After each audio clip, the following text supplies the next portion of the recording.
بسم الله الرحمن الرحيم.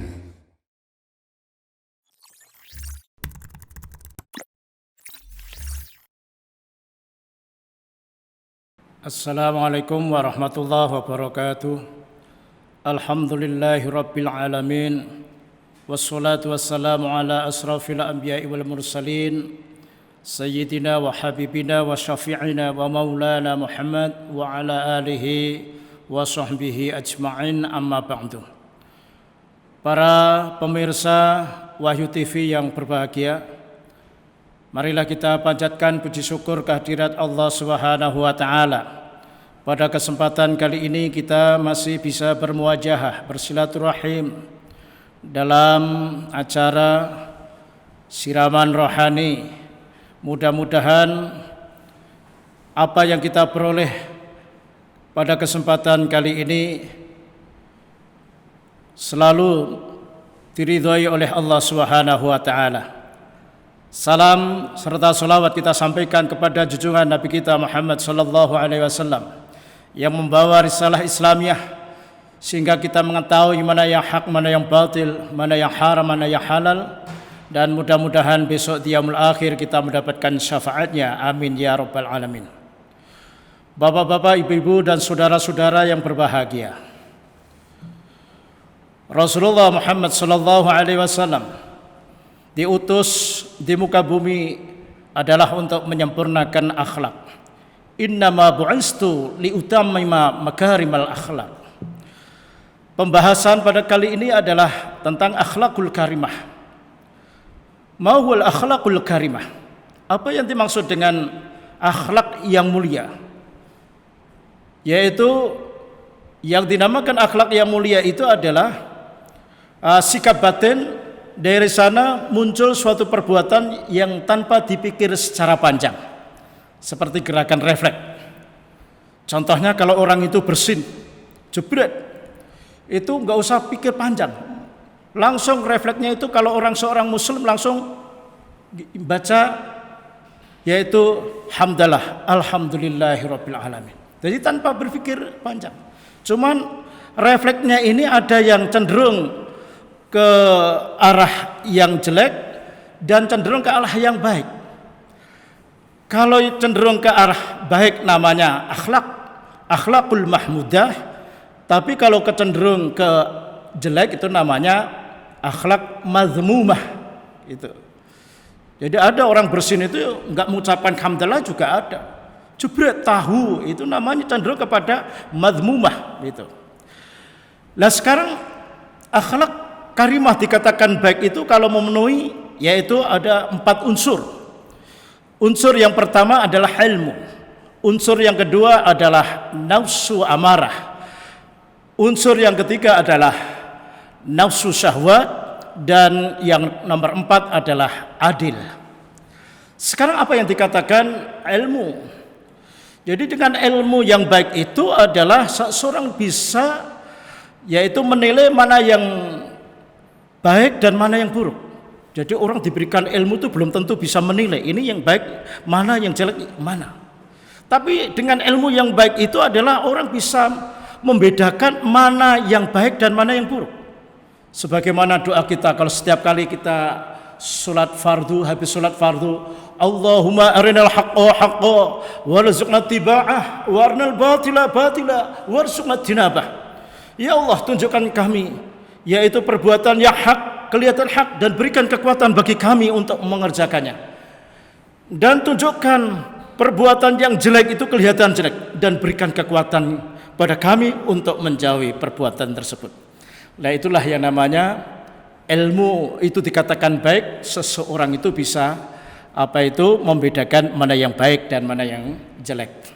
Jadi kalau dibuat suatu garis horizontal, yaitu ilmu yang baik itu pada posisi tengah, yaitu titik hikmah. Kalau ke kanan namanya titik ekstrim kanan, kalau ke kiri adalah ekstrim kiri.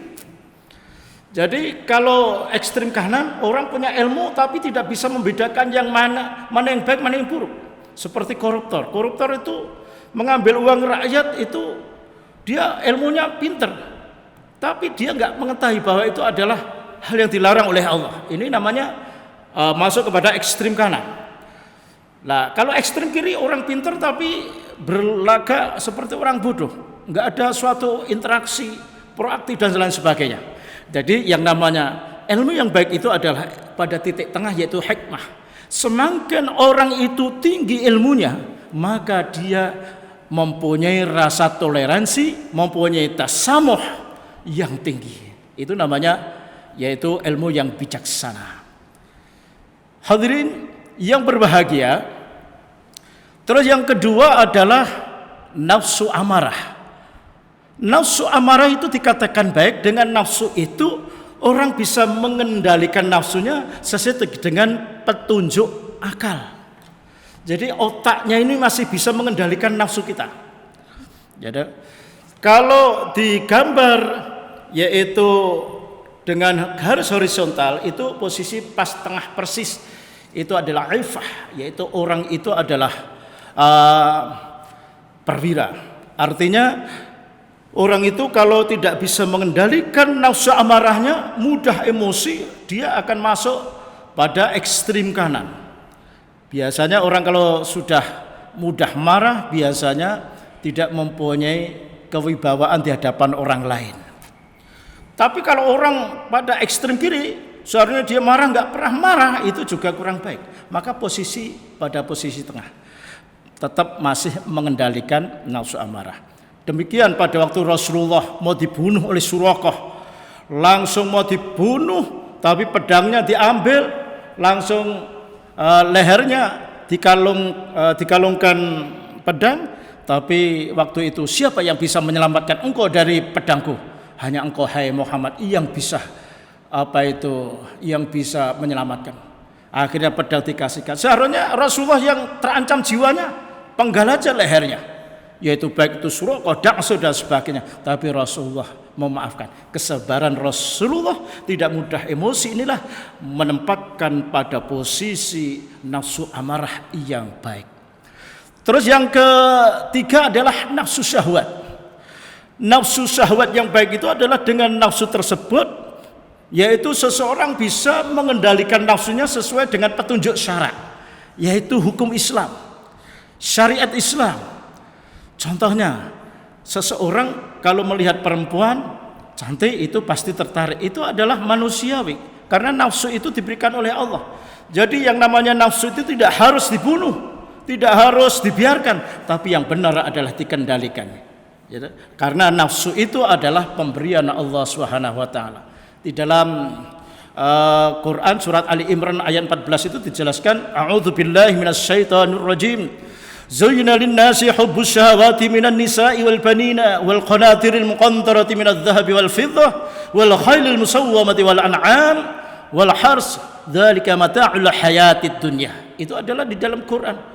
Dijadikan pandangan yang indah bagi manusia, senang kepada perempuan. Kalau sudah punya istri, perempuan jadikan istri, pengen punya anak, terus punya harta dan lain sebagainya. Itulah suatu sunatullah, kehendak Allah. Tapi bagaimana supaya kita ini bisa mengendalikan nafsu syahwat kita sesuai dengan petunjuk syara? Bagi para mahasiswa, ya mungkin masa pertumbuhan sudah saling ada benih-benih cinta asmara dan sebagainya. Maka dalam hal ini kalau memang tidak bisa menahan nafsu tersebut, ada pintu untuk menghalalkan perbuatan, yaitu pintunya nikah. Itu namanya syariat, ya kan? Jadi yang namanya nikah itu adalah bisa menghalalkan, yaitu yang tadinya dilarang oleh Allah Subhanahu wa taala. Ini jadi di sini adalah pada titik syaja'ah gitu. Tapi kalau manusia cenderung kepada ekstrim kanan, berarti orang ini adalah tidak bisa mengendalikan nafsu syahwatnya. Ada lagi yang ekstrim kiri, itu adalah orang yang tidak punya potensi. Maka yang bagus adalah di tengah ini adalah syaja'ah, orang bisa mengendalikan nafsunya sesuai dengan petunjuk syara. Hadirin yang berbahagia, terus berikutnya adalah yang terakhir adalah adil. Adil ini adalah menseimbangkan ketiga unsur tersebut, yaitu ilmu, nafsu amarah, dan nafsu syahwat.